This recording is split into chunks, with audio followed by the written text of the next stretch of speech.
Welcome to today's news. Today in Torontio, Canada, there was a big tsunami for the last 9 days. The whole city has flooded 0 to 5 inches. This tsunami is the biggest yet in the city.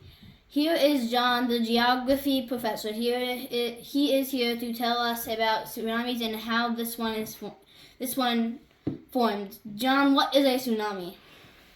Thanks for having me. A tsunami is a big ocean wave that is caused by the shift of the tectonic plates. When the waves rolls in, it goes slower than it does on the water. Out at sea, it could go as fast as 500 miles an hour. When it hits something, all the water goes up to create a big wave.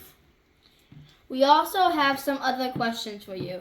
So can you tell us about how a tsunami is formed? Of course. A tsunami is formed by a shift of the tectonic plates. When these tectonic plates shift, it creates an earthquake that shakes the ground. When the earthquake shakes the ground, it shakes the ocean, and that creates the tsunami. For our last question, if you hear about a tsunami coming to your area, what should you do? Well, that question is pretty simple. You should evacuate. That is all the questions for today. Thank you for answering my questions. Now, let's look back at one of the survivors of the tsunami. How were you feeling when the tsunami happened? Thank you for having me today to talk about my experience.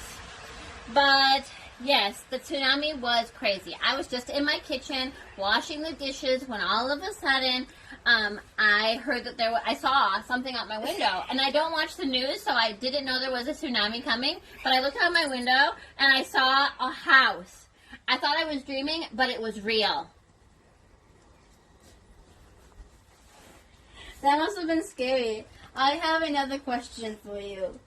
What else did you see while the tsunami happened? Good question. Thanks. What I saw down my road was a whole house coming at me. And then I saw a boat as well. I was so scared. It was so crazy. I kept thinking, what is happening? Well, that's it. Hope you enjoyed this part of the news. Karen, back to you on weather.